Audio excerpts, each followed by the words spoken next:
Welcome back to the Inspire, Create, Manifest podcast. I'm your host, Joe Longo, an intuitive mindset coach and author of Simplicity and Awareness, The Great Remembering. This show is here to help you cut through the noise, reconnect with your clarity, and create results that actually feel aligned, not forced. Every week we explore real conversations, simple mindset shifts, powerful stories that help you live with more awareness and purpose. Because clarity isn't something you find, it's something that you remember. So take a break with me, tune in, and let's connect to your next level focus. What's up, everybody? Welcome back to the Inspire, Create, Manifest podcast. I'm your host, Joe Longo, and today I'm talking with Karen Cheong. She is a frequency calibration expert, a spiritual teacher, and the founder of Spherical Luminosity. Formerly a lawyer and a real estate entrepreneur, she has experienced a massive shift after a 9-hour meditation that gave her access to the quantum field. Today, she helps high-achieving, self-aware people release unconscious blocks, raise their resonance through frequency work, offering tools that go beyond mindset, energy healing, or therapy. Karen, thank you so much for joining me. This is gonna be great. And when I see that 9-hour meditation, I instantly think of, I wonder what that would be like. So let's start there. Okay, totally. I'm super happy to tell you all about that. I did not plan it, just as an FYI, spoiler alert for everyone. But before I get into that, I just wanted to thank you first so much for having me on. You know, I've listened to your show. It's really good. It's very candid, you know, and I have my own podcast. I have over 240 episodes. So please know that I know this is like so much work and you're creating real impact. And I'm just really honored to be part of it and be asked here. So thank you so much. And the other thing, yeah, of course, well deserved. And, you know, for everyone listening, if you could do us a huge favor and go leave a 5-star rating and review on whatever platform you're listening on so that Joe can have even more impact on more people. I don't know if you've noticed this, but like the world is kind of like not in the best state right now. And the more that we can help each other spread good, I think would be really helpful. So anyway, I just left mine on Spotify a couple days ago. So come join me and help the good out. So anyway, to answer your question, yeah, you're welcome. You know, let's all help each other. Why not? Yes, for sure. Yeah. And so just for people to know, before I answer your question about the 9-hour meditation, my name is Karen Cheong, and I'm the co-founder of Spherical Luminosity.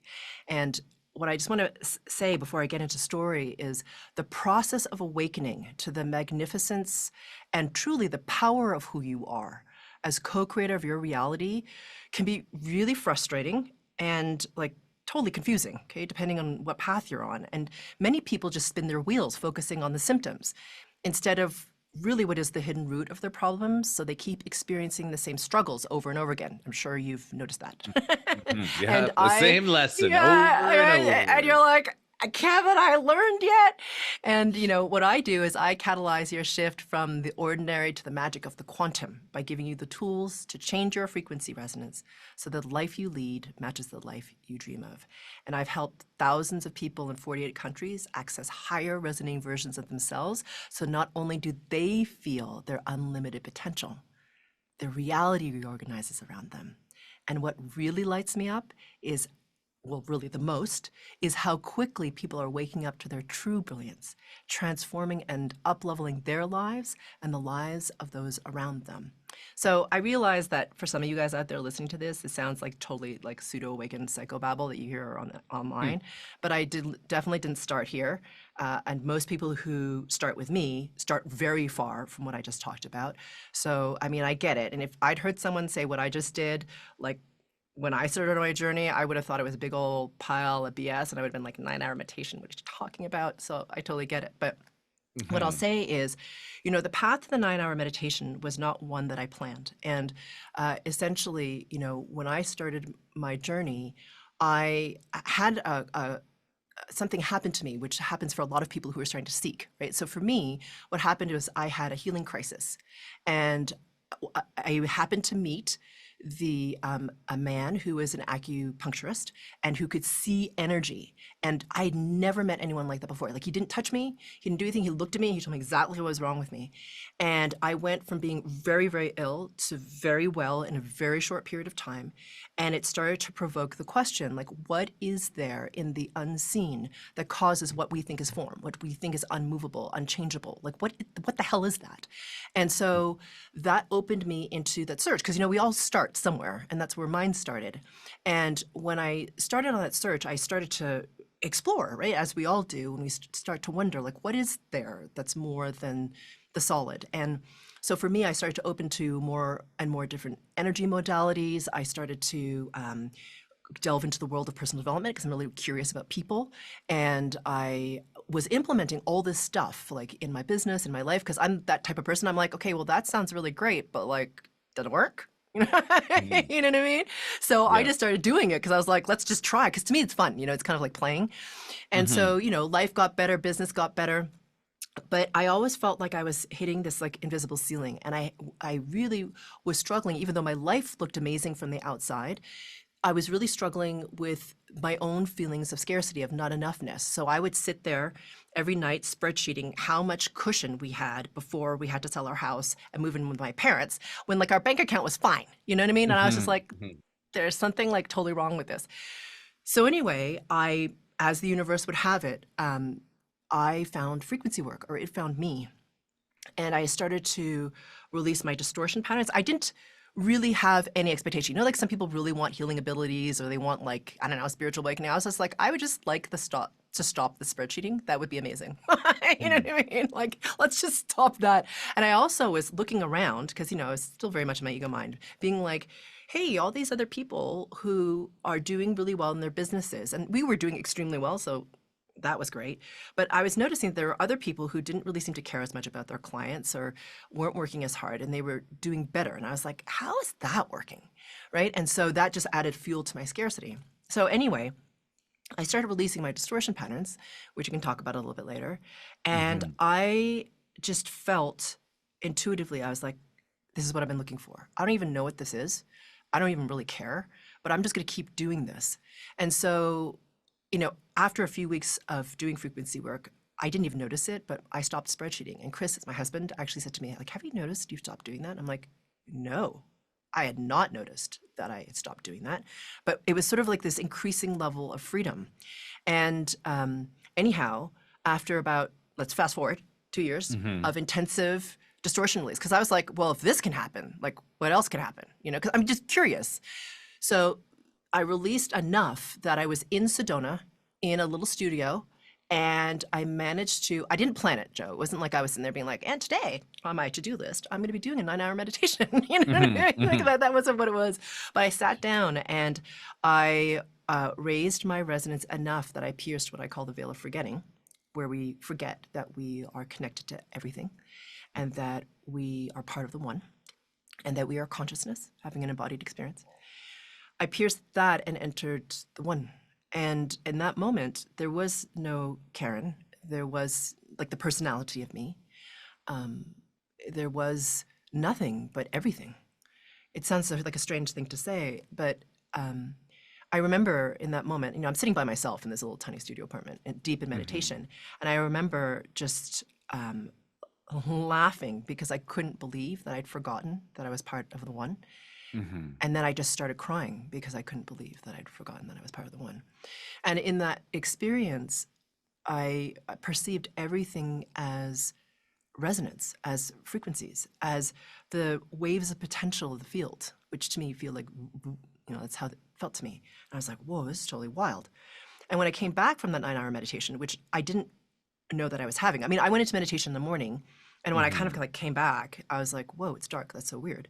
And then I realized, I looked at the clock and saw how long it'd been. And the thing is, I've had different spiritual experiences before, so I just thought it was going to go away. I was just like, okay, it's going to go away. But it didn't. And so what happened was, within 12 hours of me having this experience, all of a sudden someone drops in who needs my help. And then all of a sudden my phone starts to blow up with texts of people who want my help. And then I've gone from, it's kind of a strange thing that happened. Because, when I started, I graduated from law school. I interned for a federal court judge in New York. I worked at a .com. I started my own real estate business with my husband. It grew.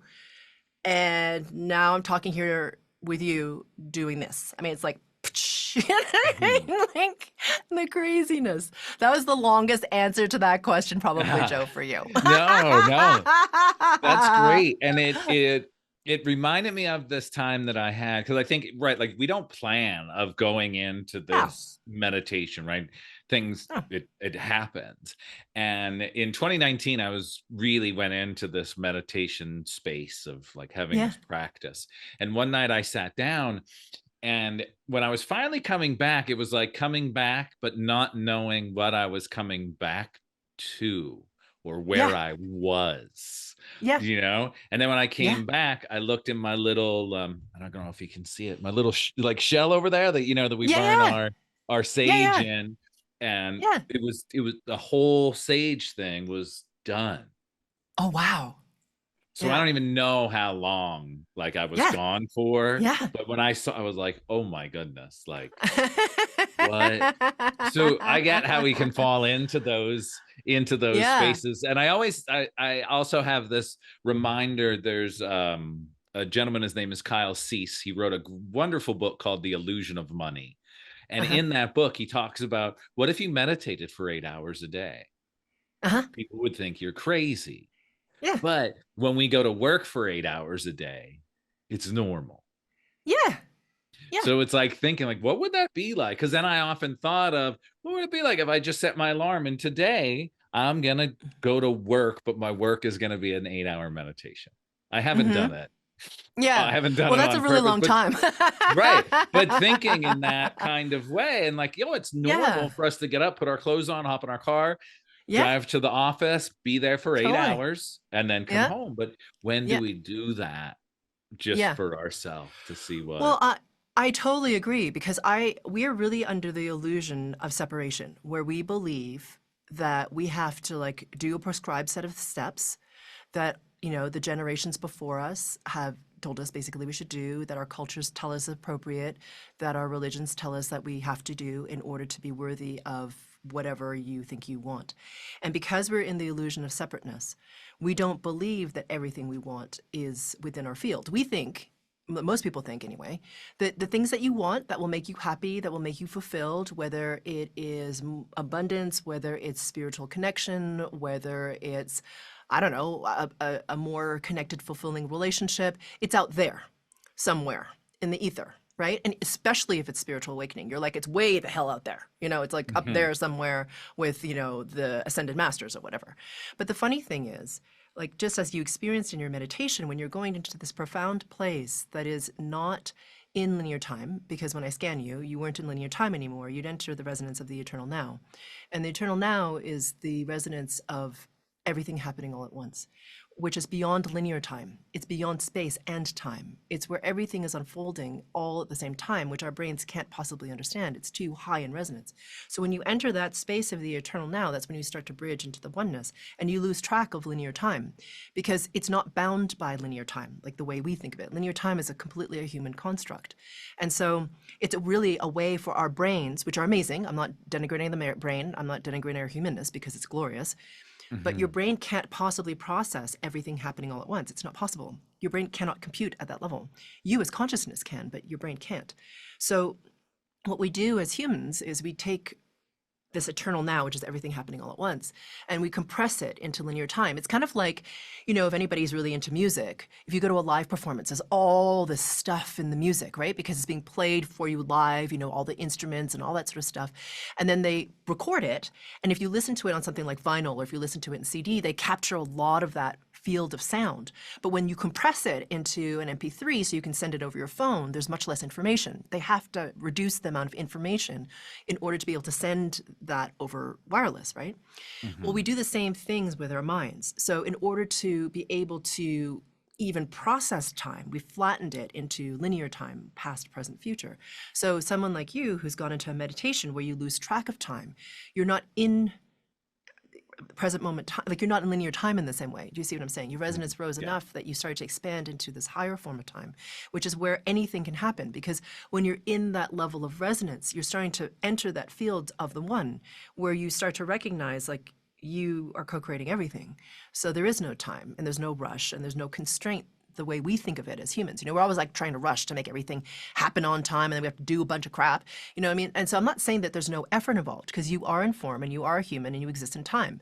You have to be in alignment with, you know, your thoughts, feelings, and actions in order for things to come through. So it's not like you just sit there. Some people think, I don't know why, that you just sit on your sofa and like things will poof around you. You know what I mean? Like you don't have to do anything. That's not true. You have to go into like action, because that's you following the resonance of the intention that you put into the world. But anyway, I agree with you. I just think that we're really in this very hypnotized by this belief that we have to do in order to achieve certain linear outcomes that are prescribed by other people, when that's not true at all. So when you say raise your resonance, Mm-hmm. can you break that down a little bit for Sure. the average Joe on like how could someone get in, say, okay, I'm gonna try to do this? What would Yeah. be something simple that they could try? Okay. Well, I'll get to that, but I think you need to understand resonance first. And so, Okay, yeah, so I'm going to just explain please. that. Yeah. So, you know, everything's vibrating. Anybody who's watching or listening to this podcast pretty much knows that already. It's not a news flash. You know, the scientists have been talking about this now for a couple of decades. And the rate of vibration is what determines form. Okay, so meaning if you take something really simple like water, right? So if it's vibrating really fast, the molecular vibration is moving really quickly, it's steam. And when that molecular vibration slows down, it becomes liquid water. And when that slows down even more, it becomes ice or form or matter. Okay, so if you take that same idea and extrapolate it all the way out, though, to consciousness, which is vibrating at an extraordinary rate that we cannot measure with our human tools, which are, you know, mired in the density of form. If you have, you know, the oneness or consciousness or pure source or whatever you want to call that very highly resonating consciousness from which everything comes and to which everything returns, that needs to drop in vibration to create something other than the one. Right? If not, it's just like one infinitely. So it drops in vibration. When that happens, frequencies are formed. And when that vibrational slows down even more, or vibrational level, I should say, slows down even more, becomes energy. That's what we talk about now. You know, like in the 90s and in the 80s, like people didn't even talk really about energy. It was like, whoa, you know what I mean? Like no one even talked about it. But now we sort of talk about it more, which is exciting. And then as that vibrational level slows down even more, it becomes solid or form or matter, like your body, the chair you're sitting on, you know, the car you drive, all that stuff. The thing is, that we think that everything just exists here at the physical level. But really what's happening is that you have all of these distortion patterns running through you at the level of frequency that cause your vibrational level to slow down. It's like, imagine as though you were a sphere of light, and I'm sorry, we're going a little woo-woo here, but you are a sphere of light. You are a sphere of light. And what's happened is when you've dropped into our incarnation, what to me look like layers and layers and layers and layers and layers of duct tape form around the sphere. And that causes the sphere to really slow down in its resonance. And the other thing that's really important is that the sphere forgets that it's completely surrounded by pure source energy all around it, and that it itself is in fact pure source energy. It completely forgets. You forget. So those layers of duct tape, are like a metaphor for distortion patterns, which happen at the level of the quantum.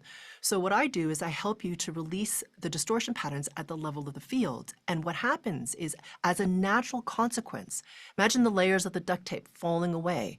Well, what happens is the sphere is like, oh, it's not as heavy, so it gets to vibrate faster, you know? And the faster it vibrates, the resonance of you starts to rise. Now, the thing is, where do those distortions come from? Like, what the hell are they anyway? Well, they come from things like your lineage or your ancestry. Okay, so, you know, this is the field of epigenetics that Dr. Joe Dispenza and Greg Braden and Dr. Bruce Lipton talk about. And they talk about how what your ancestors experience very much experience how your own genes express and even the choices you get to make. So what they experienced very much affects you, even though you might not know their name because they were 10 generations ago or 15 generations ago, let's say. So that impacts you. Your cultural distortion patterns. You were born into a culture, and so I mean, I don't think it's a hard leap to imagine that your cultural distortion patterns form who you think you are, what you think is possible, what is appropriate, what is not, all that stuff. Then you have religious distortion patterns. And even if you're not religious, even if you weren't like brought up in a firmly religious household, I can guarantee you that your grandparents and your great-grandparents absolutely were influenced by religion, positively, negatively, anywhere in between. So it's all in there. And then of course your past lives. And that's like a short list of the things that create the most duct tape around you. But the thing is, everyone, like you said at the very beginning, focuses on the doing, putting on your clothes, going to work, checking off all your to-do lists, getting, even if you have an outcome that you want, breaking it down, going for it. But the thing is that most people don't realize is your reality reorganizes around the frequency resonance that you are. The higher your resonance, the more your reality looks different, because your resonance dictates what you call to you. It dictates what your reality looks like. It dictates what timeline you get to experience. So, like you said, we don't focus at all on, our inner work. Or I shouldn't say that's not true. A lot of people don't focus on that a lot. And a lot of people, like the people who probably listen to this, are more interested in that. But that's where the actual greatest change can come from, followed, of course, by how you are in the world, what you do, what you choose to say, what you believe, what you think, what you feel. Yeah.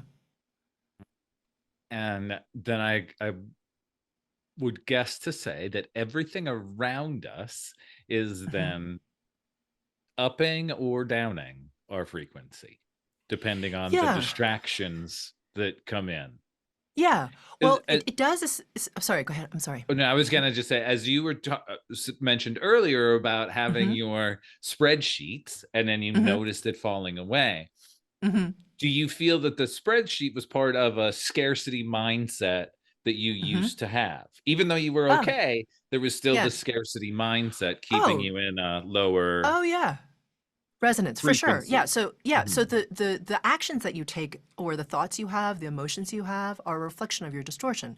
So the only reason I spreadsheeted is because I had the distortion pattern of scarcity running really firmly through me because of my lineage. And so my behavior, which was the doing of the spreadsheets, and my feelings and my thoughts were like an embodied form of that distortion. And as you release the distortion, everything changes. So for example, I have this really lovely client, and she's the type of person who is very, very warm. Okay, so meaning she has tons of friends, both male and female. She's very successful in her business. She's like the nicest person you're ever going to meet. She's charming, she's funny, she's attractive, and it didn't matter who it was, but she'd have these relationships that would last like a year or two. And I mean intimate partnerships. And the guy would always be a variation of the same douchebag. Okay. So either, emotionally absent or emotionally abusive. And she felt whenever she got into this relationship, like she had to prove that she was worthy of being in this relationship. So she would do everything for the guy. Okay. Didn't matter what the guy's name was. Right. So she would walk his dogs and make his dinner and send birthday cards to his mother and plan their trips and like do all the stuff. And all her friends would be like, what are you doing? So anyway, after one breakup, she's like, that's it. I'm done with men. Like, basically, she got to like a fuck it moment. She was like, I'm done. Okay. So she decides, okay, I'm just going to be single for a while because I can't seem, no matter what I'm doing, I'm going to, I journal, I've done the therapy, I've gone to the meditation retreats, I've, read the books, and I'm like just freaking done. So anyway, a friend of a friend tells her about me. And so she's like, okay, whatever. I don't really even want to date. I just want to stop this pattern because it's just so annoying. And so, because she was fed up at that time. And so we just released a whole bunch of patterns as we worked together of low self-worth and non-deserving, ability to receive love. And I'm just rattling these off, but of course we're working on something specific at that moment. And about 8 months later, actually, of doing group work and then individual work, she decides, okay, for fun, I'm just going to see what it's like to date again. I don't really want to meet like the guy. I'm just curious to see how I am now, having done this work. So anyway, her friends get her on some app, and within 24 hours, she has 2 dates. First guy comes in. She said, she's funny. She wrote in to customer service. She's like, he was exactly the type of guy I would have been attracted to before. Like a long list, like nice guy, a mess, somebody I had to fix, someone I had to like take care of. And I could see like myself like almost starting to be attracted to him. And I was like, oh no, I'm not doing that again. And she was like, nice enough guy, but that's not for me. And she was so proud of herself because she was like, I would have fallen, like he was exactly my type. Okay. Would have fallen for him. This time, no. Second date. This is like 24 hours later. She has a date with this guy. She's like, this guy I would totally not have been attracted to. Not my type at all. Has his stuff together, really nice guy. Physically wouldn't have been attracted to him at all. But they ended up talking for like 2 hours on that coffee date. Then within, I think a couple of days they're out for dinner. 2 weeks later, they're out camping. A couple of months later, they're in Europe together. And within a year, they're engaged to be married. Now, everyone out there might think it's the ring on her finger. You know what I mean? Like that's the win. That's not the win. The win is her. So she was like, you know what's amazing is finally when he says, I love you and I'd love to make you happy, I can receive that. And she's like, it's going to sound weird, not allow him, but like it gives him pleasure to make me happy and I can receive that. She goes, and I like pinch myself when I look at my life. I'm so grateful for it and all this love I get to have. That to me is the win. It's her now. That's the thing that's the triumph, right? Because like the ring, yes, and all that stuff is like the outside trappings, but how does she feel about it, And that is, how your distortions play out and how it forms what you think you deserve and what you think you should experience and what you can have and what you can't. And it just can change so many things in your life. And some people entirely change their lives, which is spectacular. It sounds like it's a lot of awareness that we have to have the awareness of the distortions. And then once we can see it, because like everything, like a good coach will show you what is right in front of your face. That has been there forever. And you just, because it's so close, you can't see it. And it's like our distortions get so close, we can't see them until we finally see them. If that makes, like a big circle right there. But once it's there, we have the awareness. So then we can start catching, right? That, okay, now I'm living my life. I'm doing my stuff. But I'm in a space to be able to see, not to beat myself up, but to catch it. Oh, I caught it. I didn't let myself go there. So I'm going a little bit further. I think sometimes we get lost in the raising my resonance, my frequency, I'm adjusting my nervous system, all of these words that then we get, well, how do I do it? And I think the doing is the seeing. Am I getting that? In part, I think awareness is really important. I actually do agree with you 100% there. If you're not aware of something, then it's really difficult to be able to release it. And the thing is, sometimes to me, what I've noticed for a lot of people, and even myself, is that sometimes like you can be really, really aware of something painful that you do over and over again, especially if it's like a destructive pattern, but you don't have enough momentum to actually release it. It's not something you can do just with your mind. And that's the really beautiful thing about frequency work is that, when I release the distortion at the level of the field, it's gone at the level of the field, but you have something called free will, right? You are a being walking around co-creating your reality, whether you're doing it unconsciously or you're doing it consciously. And the distortion patterns are running through your field and causing you to believe certain things and causing you to think certain things and causing you to act a certain way. Now, the thing is, you have the power to release them, especially if you have a head start by someone like me releasing the distortion at the level of the field. But as you said, it requires awareness because this is not my journey, it's yours. It's about you reclaiming the truth of who you are and the power that you have as co-creator. So there's this process that I call confirming the removal. So once I remove the distortion out of the field for you, or at least that level of it, it's your job to be aware of like, oh, wait, that's me reacting here again. That's on me. And to then confirm the removal, which has to do with releasing out of your own field with the recognition like, okay, I don't want this anymore. And I have the authority to release it. I don't need to experience that anymore. And to choose something different. So, you can be in this reactive space and then just react, or be like, well, I always do that. I can choose in this moment to create something different. So an example of that would be, for example, I have this client who came to me. It's funny, I've only actually worked with him twice, and he was referred by a friend, as often happens. Now, I didn't know anything about this man because I never do. I don't talk to the people I work with one-on-one. In a group setting, I certainly don't. So I don't know anything about his story other than he said, hi. And I said, hi, welcome to your session. That's it. Like he said, this is my name. And I'm like, great, wonderful. So I'm scanning for in the field for the resonance that's you, the frequency resonance that's you. And so as soon as I scan him, I'm like, oh, well, what's challenging for you is that you're, and it's going to sound totally weird, but he hasn't said anything to me. Your mother is very in your space, and she probably, and I said, probably your experience is that she's very controlling, and that you feel like you're being a little bit crushed by your family, and that if you don't do everything right, that you're going to be abandoned. And so let's work on that. So we start to release that and a bunch of other things. And I didn't know this, Joe, but it turns out the reason he was referred to me is because he had two things going on physically. Okay, this is why he signed up. One is he had this huge like bite thing that he'd had on his calf for 6 months that kept festering and growing. All right. And he didn't know what the hell it was. And he went to all these doctors and they couldn't tell him what he was.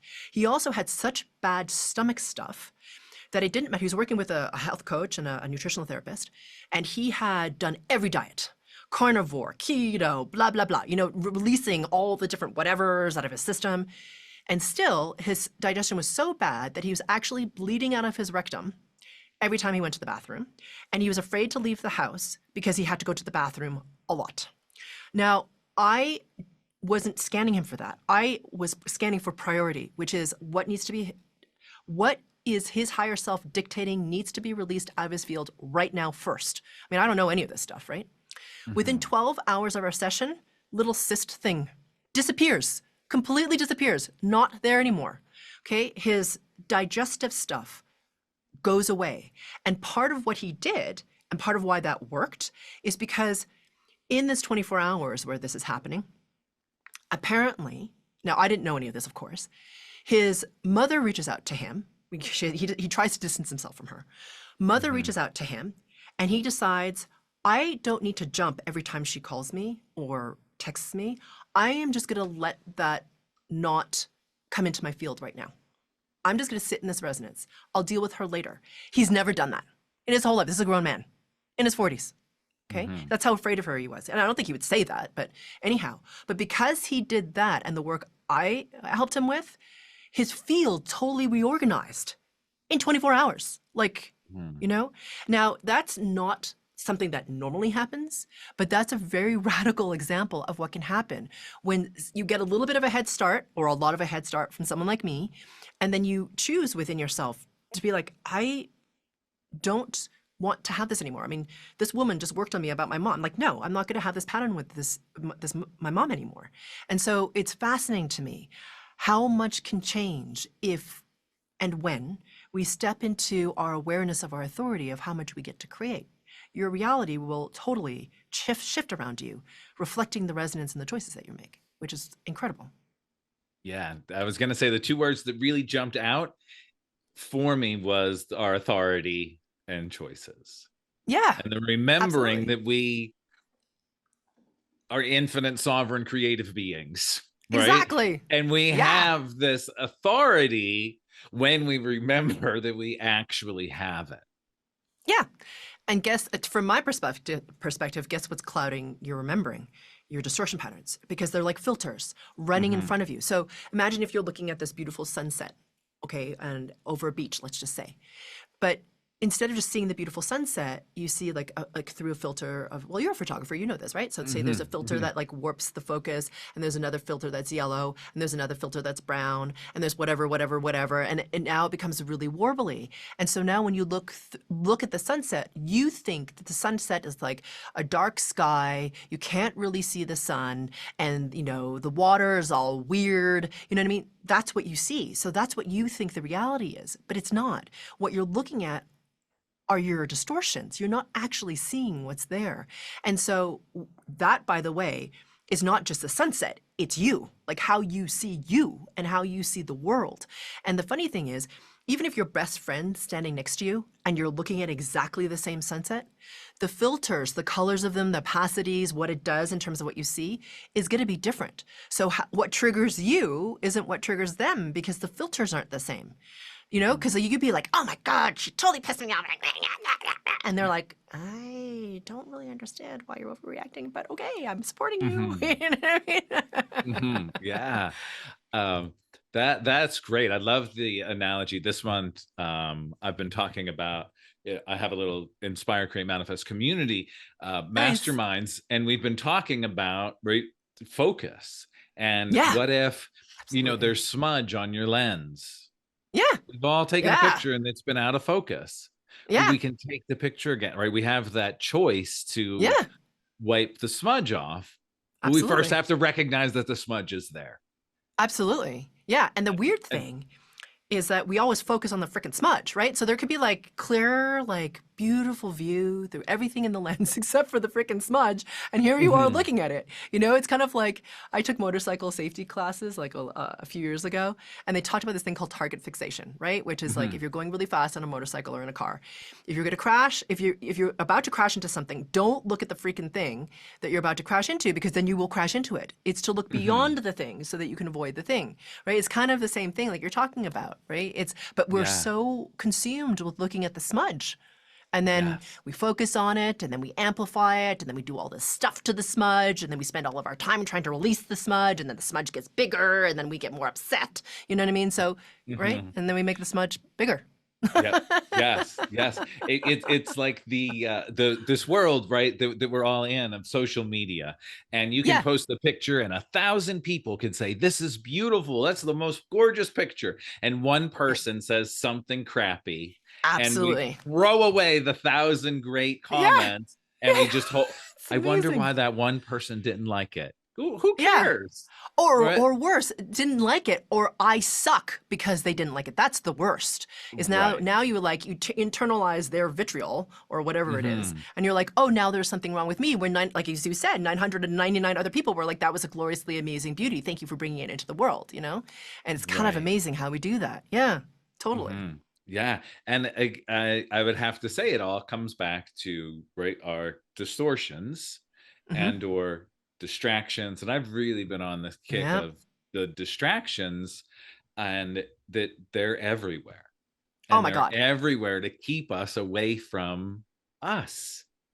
Totally, I could not agree more. And it's fascinating what's happening right now because, you know, in our culture, there's such a fixation on the mind, right? Like, I'm not saying your mind isn't amazing. Your mind's amazing, okay? It is. Fantastic. But we're so preoccupied with it. You know what I mean? It's like, we have to be stimulated constantly. We can't just sit and be. We have to be busy, busy, busy, busy. Like in our culture, if we are not busy, there is something wrong with you. It obviously means that you're not successful if you're not busy. You know, it's fascinating, right? We have to be like doing constantly, and we're really up in our heads. And the thing is that I think most people don't realize is that, as you said at the very, very beginning, what happens is instead of putting on your pants and going to work, you did something different. You focused within.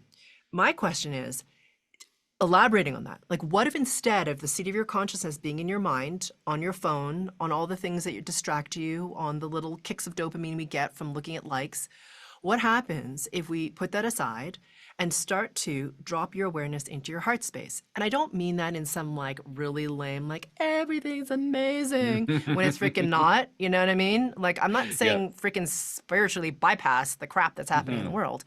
I'm talking about mastering your consciousness, which has to do with your awareness. Is it, because your mind's amazing, but it really was meant to be a tool. It wasn't meant to be the dominant force in your life. And right now, for the vast majority of people, we run around in our minds, in our stories, in our projections, in our worry, not present in our bodies. And really, to have more of what it is that you think you want, it has to do with dropping your awareness from your head into the heart space, and not in a place where you have to feel love. Like, you know, you're a terrible person, you're not going to get what you want if you have a bad thought, or if you're not a nice person and you have to feel love. I don't mean it like that. When you Mm-hmm. actually get to the point where your resonance rises high enough, you actually can move your and I'm not saying it's through frequency work necessarily. There's all kinds of ways to do the same thing, but Mm-hmm. you can move your consciousness into your heart space. And when you start to come into the heart space, this is not just about love. Everyone thinks, oh, it's about love. Yes, it's about love, but it's also the access point to the quantum, to the oneness, to you as infinite, indestructible consciousness. Because you right now think you're all up here in your mind. That's it. That's the thing. I mean, Mm-hmm. yeah, you are in part, but there's so much more. There's the infiniteness that is you as consciousness, but the access point isn't through your mind, it's through your heart space. So when you can drop your awareness into the heart space, release your distortion patterns enough, you start to recognize, like viscerally feel, to know, to be aware of what you talked about, which is the remembering of who you are as the embodiment of source intelligence consciousness. That's what you are. But you think you're like this body skin suit thing that runs around and does this stuff. And are you? Yes, of course. But you're two things, which is amazing. You get to be consciousness. Okay, if your resonance is high enough, and if you want that experience, obviously it's like a choice, it's not mandatory. And then the awareness that you get to have human form, and you get to have both of these things at the same time, which is glorious. Because for so long, our religions and spirituality have taught that the body is bad.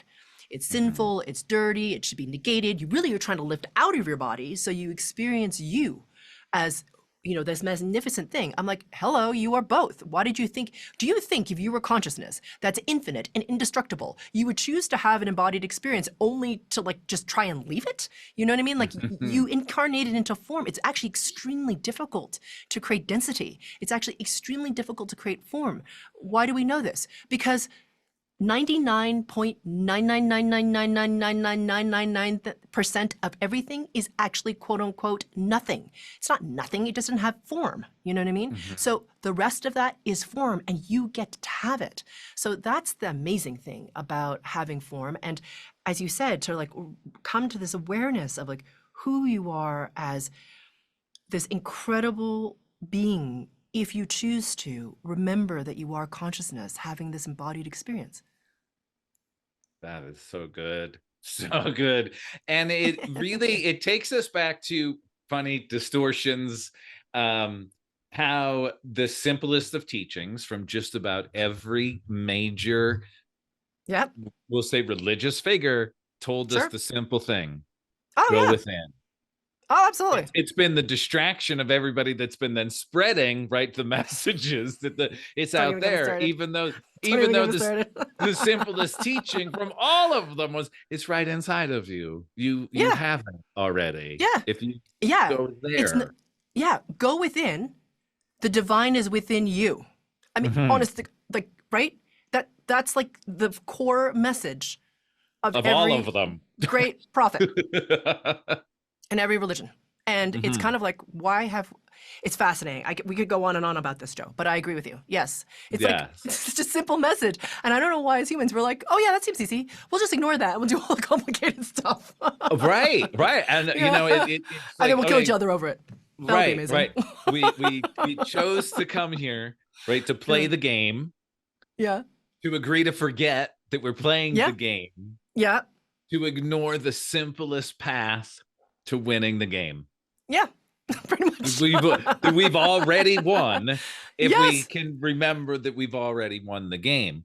Exactly. And it's beautiful. I mean, when I have moments literally like this, where it's like, man, like it's so simple. It's hard that it's simple, but so lucky to be here.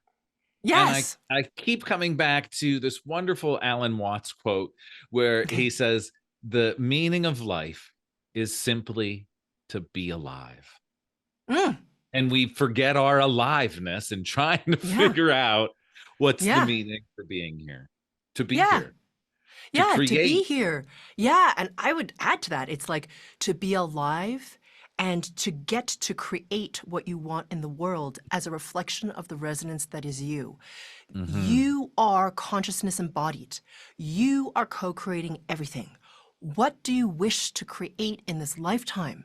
Because the thing is, you can focus on that smudge that we talked about. You can focus on your scarcity, how it's someone else's fault, how they suck, why the incident that happened to you when you were 4 caused the thing. I'm not saying that those things didn't happen.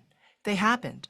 And now, in this moment, what do you choose your resonance to be? What do you wish to create in the world? What do you want to experience? Because you get to co-create this life. And the higher your resonance is, it's extraordinary the rate at which reorganization can happen around you, for you. And the thing is, as humans, it's so funny because we're always like, I don't like things that are difficult. I don't really like challenge. It makes me verklempt. You know what I mean? I don't like it, right? Like, we don't like it. We're like, we want ease. I'm not knocking ease, all right? Ease is freaking amazing. I'm not saying that I don't enjoy a pina colada on the beach like everyone else. However, the thing is, the gloriousness of the form is the intensity of it and what you get to learn, and then to watch and see how you get to respond. Do you want to respond in a lower level resonance of anger and fear or grief or despair? Or do you feel like, okay, wait, I can choose here, maybe just being at peace and being with it. Can I just be with it? And then maybe raise your resonance. And as you raise your resonance, what's amazing is that, like, the resolution that comes in without you really trying just kind of happens. Like, it's like, I have so many stories of so many clients who, for example, this one woman, she is in one of my, it's called the Limitless Potential Mastermind. But when she started, she is of Asian descent. And she was very controlling and had a lot of fear and really wanted to, like, control everything. Like, everything had to be, like, done just right. And there was a strong push towards perfection all the time. And if she wasn't perfect, it would mean that she failed. And if she failed, then she absolutely sucked. And she felt a lot of guilt and shame and a whole bunch of stuff. And she was really in her mind. And what was really beautiful was to watch her release her distortions, right, around low self-worth and a whole bunch of different stuff. And as her resonance is rising, she's just like releasing versions of herself, like just dropping them. She's just like, I don't choose that anymore. I don't want to be this limited. And she actually decided, okay, I have so much scarcity stuff. There's this retreat that Spherical, like Karen's giving, that I really want to go on, but I don't know that I have the money for it. Now, she's of Asian descent, who lives in Asia, and they don't buy anything on credit. If they don't have the money, they don't have the money. They're not like the way our culture is, which is like credit card, right? So for her to even put it on a credit card is like terrifying for her because it's just like this looming thing. She puts it on the credit card. She's like, I choose to not experience the scarcity anymore. I know what my resonance is. I don't know how it's going to resolve, but I know that I'm called. I'm not doing it out of fear. I'm doing it because I'm called. I choose to be in the resonance of the calling. Within, I don't know, like a month, unexpectedly, out of the blue, one of the properties that she and her husband own doubles in value. They sell it, credit card paid off, more money than they're expecting. She's like, I don't even know how that happened. Like, it shouldn't have done that. So my point is, like, we don't really recognize how powerful we are. And we think we know the path, you know, like, this is good at how I'm going to manifest my abundance. I'm going to do this, and then this is going to happen, and this is going to show up in your life. No. I mean, I guess you can try and think that you're going to control it that way, but then you're just blocking the magic of the universe, this unlimited force that's conspiring to give you what you want because you are so beloved. But here we are being like, no, I want it this way. It's kind of fascinating to me. And the more that you can surrender and the more your resonance rises, then that's when all this magic can come in, which is amazing. Yeah. Yes. Oh my goodness, Karen, this has been fabulous, absolutely fabulous conversation. And I have one more question before we wrap it up. And maybe it's an easy question, maybe it's a hard question, but for everybody listening, what would frequency hygiene look like in our daily life? So one of the things that I talk about a lot is coming into your center. And because a lot of people will like get a little floaty, you know, and there's a lot out there right now that seems really dark and really polarized. And there's a lot of like intense, horrible stuff happening in the world. Okay, so it's happening. So I'm not suggesting that it's not. But the thing is, it's not about trying to bypass that it's there. it's about coming into your center. And to me, the center of you is right in the center of your solar plexus.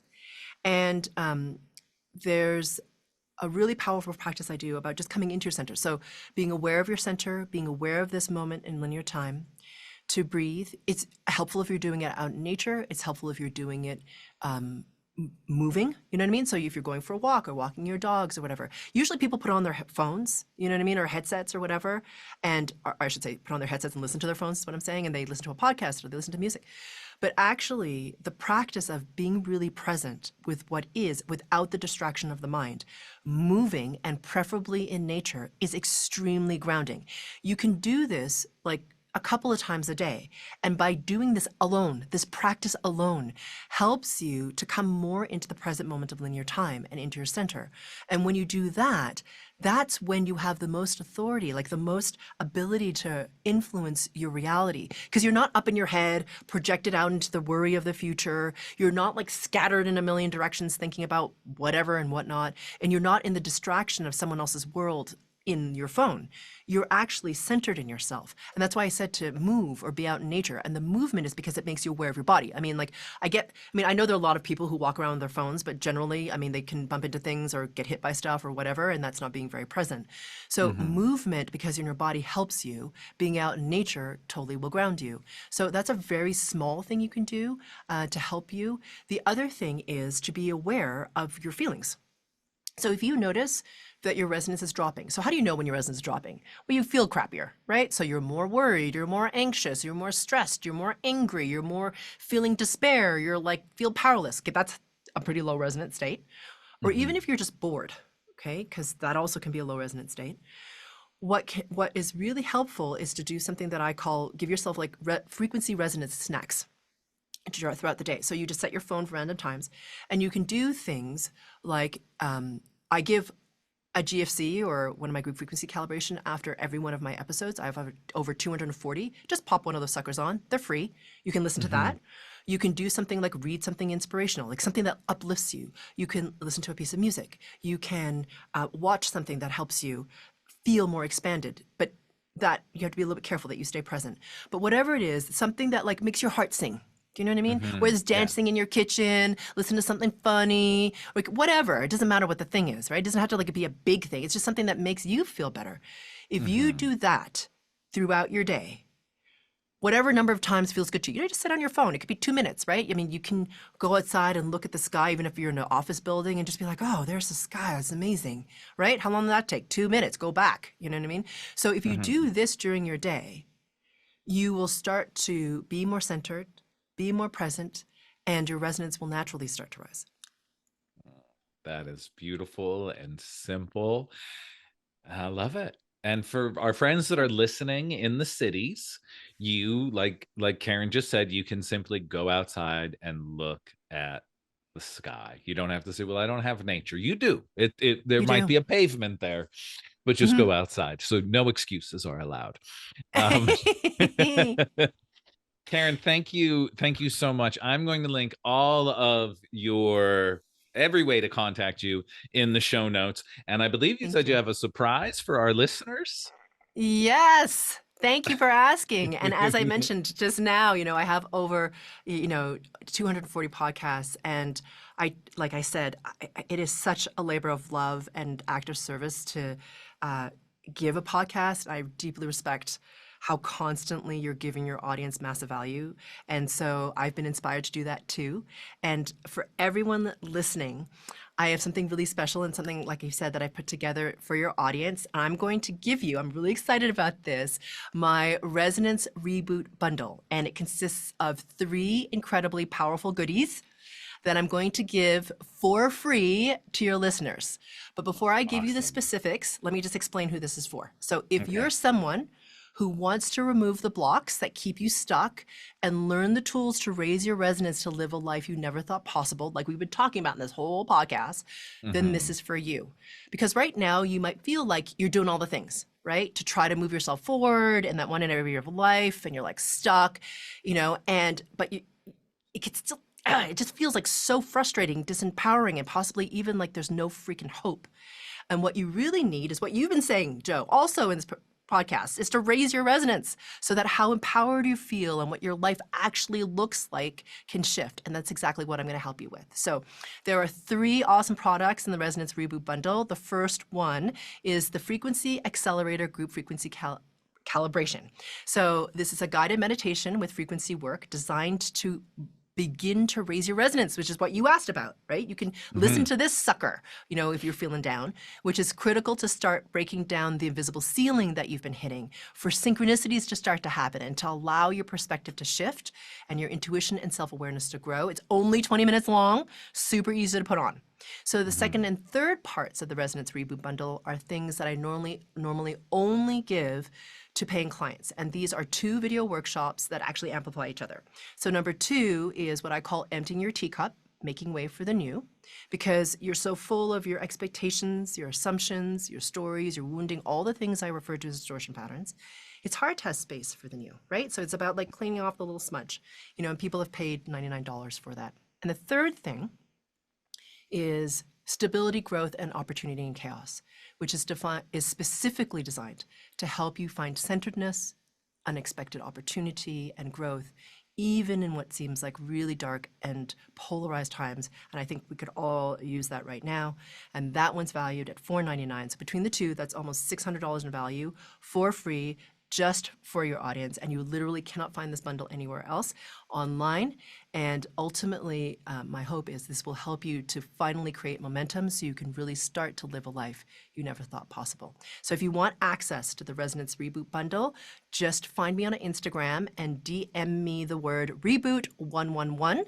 And my handle is Spherical Luminosity. That's Spherical Luminosity. And once again, if you want the Resonance Reboot Bundle, just DM me reboot111 at Spherical Luminosity on Instagram, and I'll send that right over.